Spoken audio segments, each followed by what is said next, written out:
On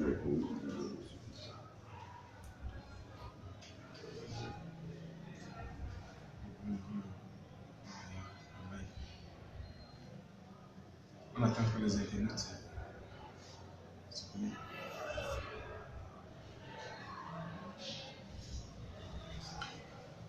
C'est vrai que tout à l'heure, on aura une interruption compte tenu de la conférence qui est en Bénin. Et avant, passer quelques minutes, le temps que nos followers. Bonjour déjà et bon week-end à vous. Je suis avec le grand frère Jean-Pierre Roger, le porte-étendard de la brigade anti-Sardina en Afrique centrale. Les champs ne font que s'entendre, vous étiez d'abord national, maintenant vous êtes sous-régional. Par la grâce de Dieu et par la confiance de vous de là-bas et de celles certainement de ceux qui, avec moi, vivent dans un pays au passé fou, à l'avenir incertain et au présent chancelant, est devenu notre Cameroun aujourd'hui. Oui, de façon unanime, vous avez décidé d'élargir le contrôle économique de ceux qui nous gouvernent, de l'élargir en Afrique centrale. Et l'Afrique centrale, aujourd'hui, est une réelle préoccupation économique, en ceci que le PIB est presque nul, les investissements également. Du coup, tout ce qui est présenté comme taux de croissance annuelle est tronqué, il est faux. Mais ça, on va en parler à la conférence de Berlin, qui évidemment nous fait l'honneur de nous inviter à cette émission, à un oreille qui sera indiqué tout à l'heure. On aura donc la patience, je vous la demande la patience, d'accepter qu'on partage avec vous cette expérience unique pour le cas du Cameroun, où toutes les forces vives de la diaspora se retrouvent à Berlin. Il s'agit de près de 3000 délégués camerounais, fonctionnaires, étudiants, pour parler de l'avenir du Cameroun, sans parti pris, sans parti politique, et sans a priori. Simplement, le cas du Cameroun pour toute la diaspora et cette conférence me semble d'une haute importance. Alors, je parlais de la brigade anti-Sardina, qui est un organisme de contrôle de la gestion de la chose économique faite par vous, les populations, parce que c'est les gens qui sont concernés au quotidien par la mal-gestion qu'ils appellent de façon très prosaïque les détournements de fonds publics, il faut dire les vols et la sauvagerie. Eh bien oui, c'est les populations de la base qui en sont généralement les victimes. Donc oui, par la grâce de Dieu, désormais nous présidons cette branche-là d'Afrique centrale. Dans le cas du Gabon est préoccupant, celui de la Guinée. Tu comprends également. Plus tard, les internautes se plaignent et je crois qu'il faudrait un peu élever la voix aujourd'hui. Oui, il faut préciser que de l'autre côté là-bas, vous parlez de l'écosystème. Nous en vivons de plus en plus la mère réalité qu'il faut préserver nos forêts. Or, au moment, les forêts sont devenues également la chasse gardée de nos dirigeants ou de leurs fils. Du coup, les grippes sont monnaie courante ici. C'est celle que j'ai eue il y a 3 jours. Alors, mais à pour la voix tout à l'heure, on va faire un effort tout au long de notre entretien, de notre échange, pour élever. Alors, je voudrais me rassurer que ceux qui nous regardent en ce moment ont une bonne qualité du son. Si ce n'est pas le cas, je suggère qu'on relance parce que je vois plusieurs plaintes. Les gens parlent du son. Mais par contre, dans les autres téléphones, j'ai pas de souci quand j'écoute le live. Donc, je vois, il y a beaucoup plein de volume, vérifier le volume. Je ne coupe pas les écouteurs, c'est plus mieux.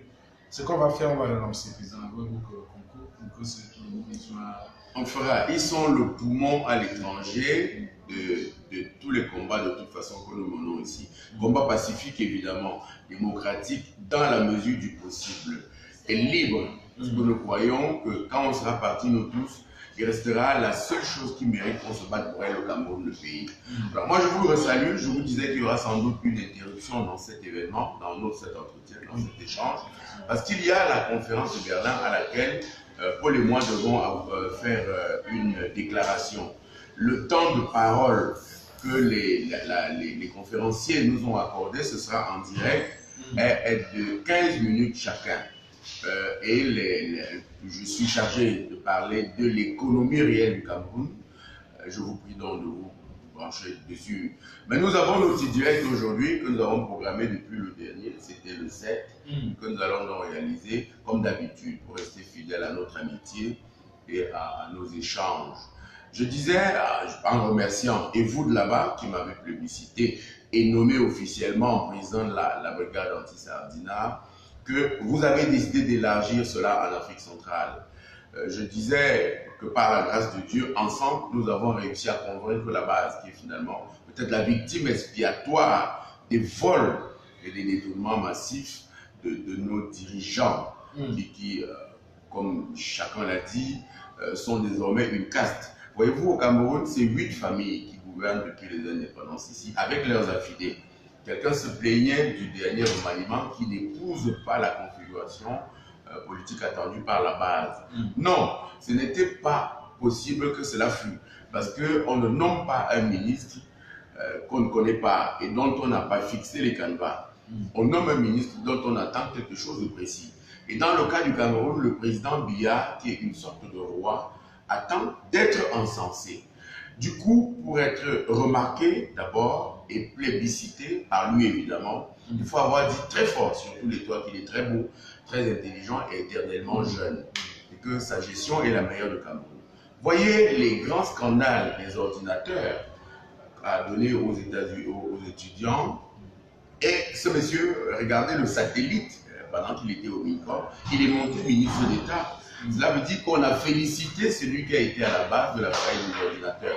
Mais quand vous rentrez à la mascarade qui a amené ce que quelques personnes ont voulu comme l'élection du président Biya, le nouveau président du Cameroun, il l'appelle comme ça.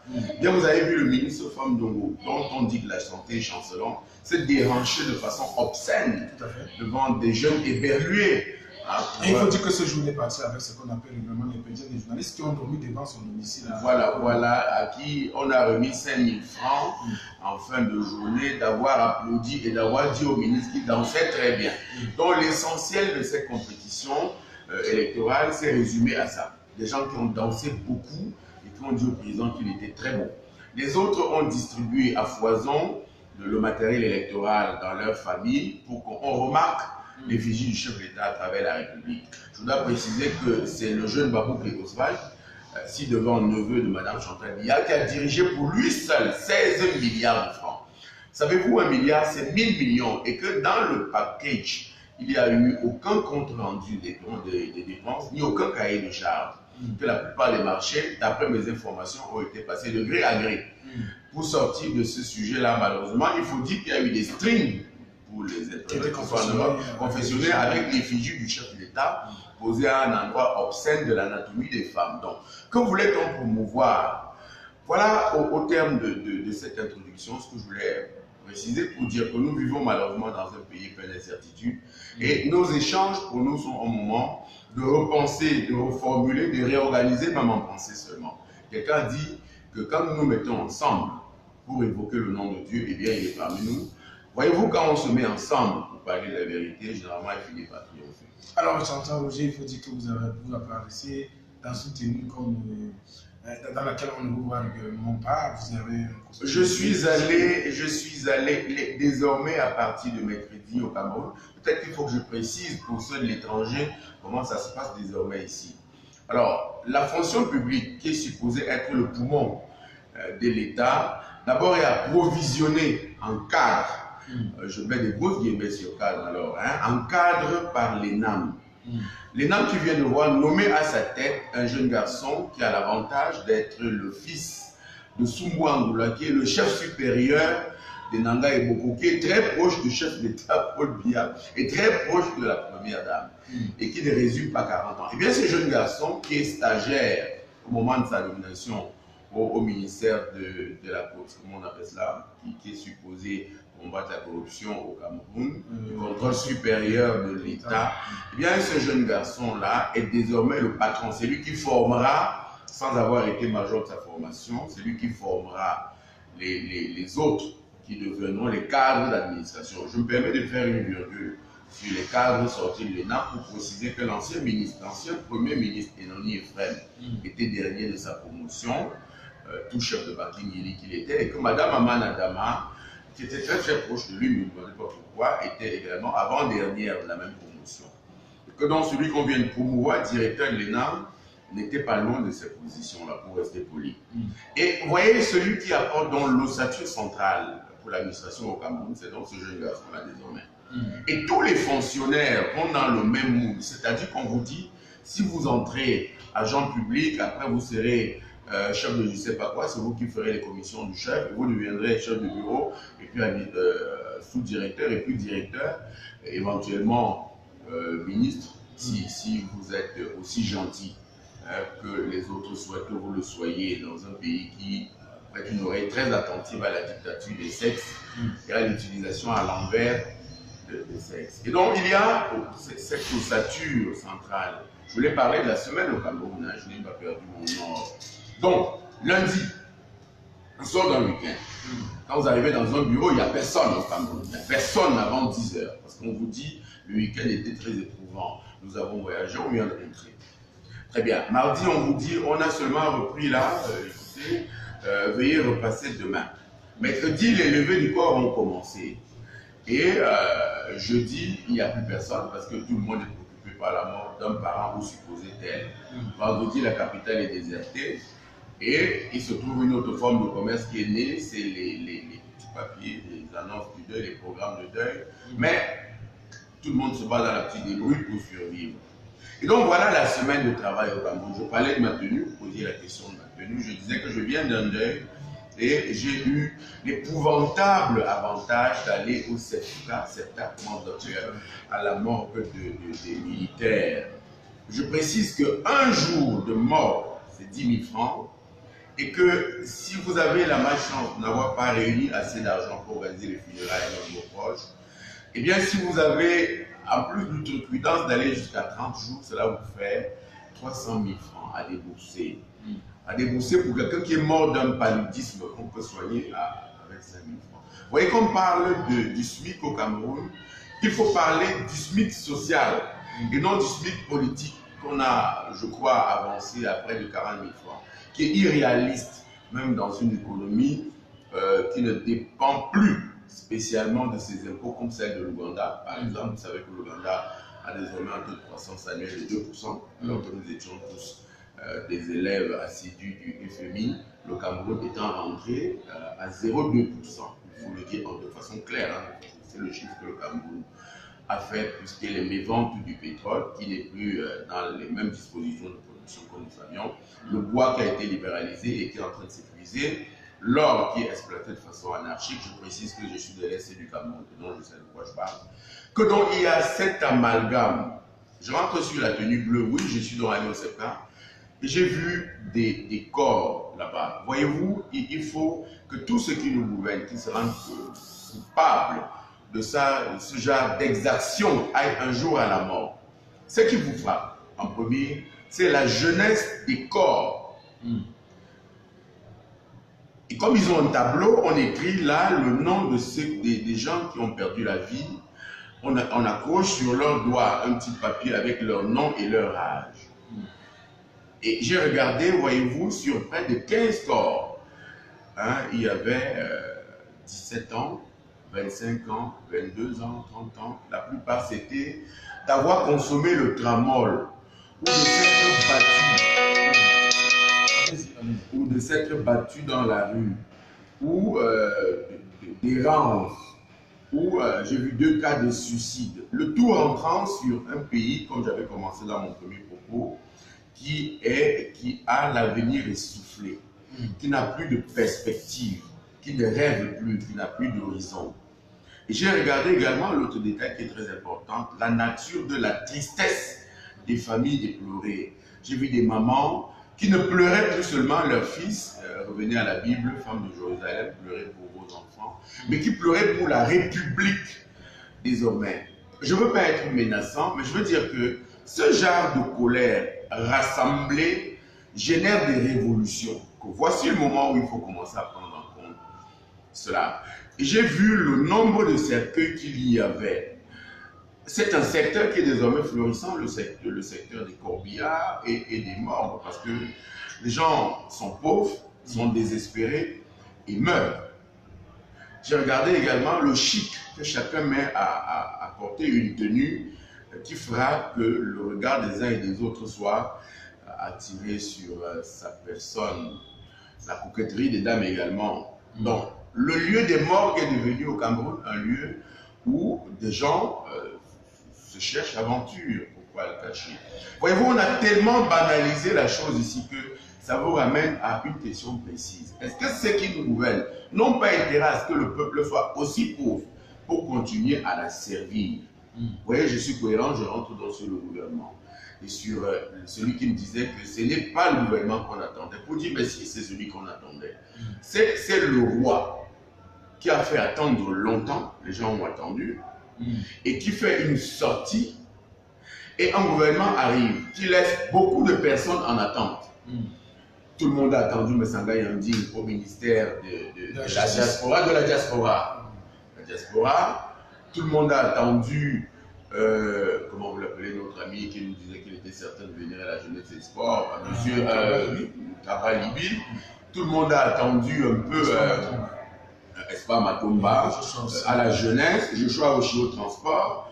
Je pense que Floudi doit commencer à déjanter au Conseil économique et social. Ça avait couru, tout le monde savait que le Premier ministre, ce serait Loum Polché, les copies étaient sorties, le premier gouvernement qui était à la radio, c'était quasiment, au 30 novembre, c'était quasiment cela. Que donc, cette copie n'est pas sortie. Vous allez voir pourquoi. Parce que c'est une forme de gouvernement. On fait des fuites avec des noms. On regarde l'assentiment populaire. Et le chef qui veut garder seul la légitimité, à défaut de ne pas l'avoir, n'aime pas des gens des roitelets qui tournent autour.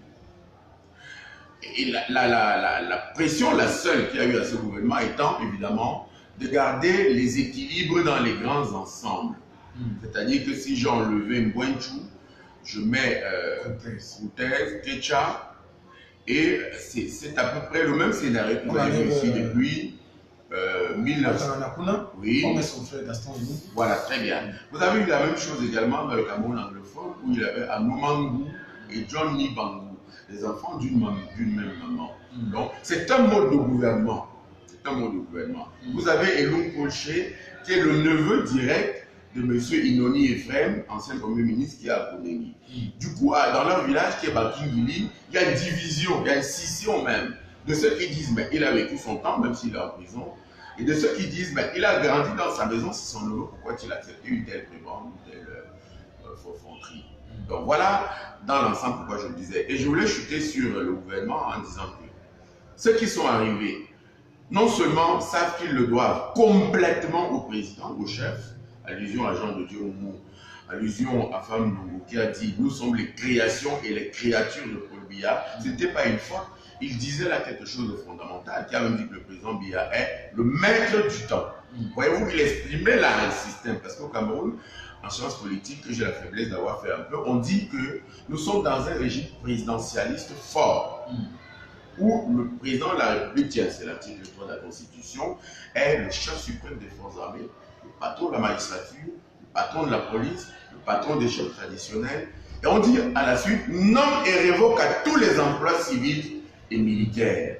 Donc c'est dans ce contexte que ce gouvernement est arrivé. Et ce gouvernement a laissé tellement d'attentes des personnes qui pensaient entrer au gouvernement que les gens rêvent secrètement d'un nouveau gouvernement. Et donc, faites davantage d'éloges au président de la République, vont voter massivement pour le RDPC aux élections législatives en disant, selon que les résultats dans mon village sont bons, eh bien j'ai des chances de rentrer au gouvernement. C'est ce même discours qu'on tiendra dans les chefferies traditionnelles, qui, je dois préciser, sont désormais des auxiliaires d'administration. Puisque les chefs traditionnels, le premier degré, je crois, ont un salaire de 500 000 francs, et 250 et 50 pour les chefs de quartier, c'est tout. Effectivement. Alors, avant de revenir au Cameroun, Chantal Roger, il y a une actualité clairement en ce qui concerne la République démocratique du Congo. On a vu Étienne Tshisekedi qui a été déclaré par la commission électorale vainqueur de l'élection présidentielle. Et de l'autre côté, on a vu Jean-Yves Le Drian qui a tout simplement rejeté ces résultats de la CENI en disant que ces résultats sont non conformes aux réalités. Et par la suite, l'Église catholique en Syrie en disant effectivement dans le même sens que Le Drian, sans toutefois donner qui est vainqueur, mais conteste les résultats de la CENI. Quelle est la lecture que vous faites sur cette lecture? La première qui est douloureuse est celle qui concerne mon église. Mes parents m'ont éduqué dans la pratique de la messe. Et nous avions idéalisé les religieux, les prêtres. Parce que je voulais faire un tour à Paris, avant de répondre à votre question, sur l'actualité de l'église. Il y a eu un procès, celui du cardinal Barbarin, toute la semaine dernière, qui était l'évêque de Lyon, qui a assisté au viol de près de 150 jeunes scouts par un seul prêtre. Il devait avoir les reins solides, parce que les Viagra n'étaient pas encore à l'époque, mais avec les vertus du Saint-Esprit, bien sûr je rigole, sans doute avait-il davantage d'énergie pour ces jeunes pour dire le rosaire. Mais enfin, il a dévoyé plus de 170 jeunes. Donc ces jeunes, réunis au sein d'une assemblée, ont depuis un moment, se sont constitués en équipe, ont porté plainte contre Monseigneur Barbarin. Parce que quand il y a eu des plaintes à cette époque-là, on a le Monseigneur Barbarin dit avant-hier, qu'il a écrit au Vatican, c'est-à-dire au pape, et que le pape a proposé comme solution qu'on écarte ce prêtre qui a été affecté en Afrique. Et puis en Australie. En Australie d'abord, et puis en Afrique. Précisément au Congo. Congo-Kinshasa. Tiens. Voyez-vous, il n'y a pas d'erreur ni de coïncidence dans cette affaire. L'histoire, simplement, se dit. Et donc, Monseigneur Barbarin, très acculé à la journée du jeudi par les avocats des plaignants, ils étaient dans la salle, dit qu'en France, désormais, il y a quand un procès a duré 10 ans, quand une affaire est passée de 10 ans, il y a prescription. Il dit aux jurés que vous ne pouvez plus rien me faire. Le monsieur qui a violé cet autre-là l'a fait il y a 10 ans. Ni lui, ni moi-même ne pouvons être arrêtés. On dit, est-ce comme ça que vous raisonnez? Quand ce monsieur a vu sa vie abîmée, il était dans la salle. Ce qui peut rester dans une telle circonstance, eh bien, c'est tout simplement que quelqu'un assassine un autre. C'est-à-dire que celui qui a été abusé sexuellement, il a dit que cela a été pendant 7 ans, jusqu'à ses 15 ans.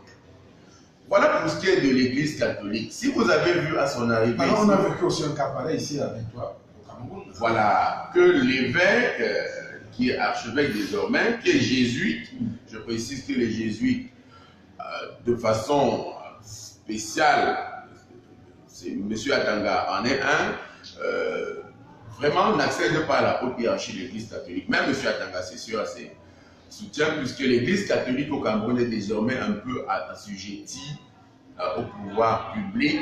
Vous avez vu les prêches très engagées de Monseigneur Mbarga en faveur du pouvoir en place, déclarant que le président Biya a gagné les élections et qu'on lui soupçonne d'ailleurs d'avoir un petit t-shirt du RDPC à l'intérieur de sa chasuble. Mais enfin, donc l'Église que vous voyez me donne beaucoup de peine. Vous n'étiez pas encore né, ou déjà, selon, mais il y a eu la visite d'un homme ici qui s'appelait Jean-Paul II.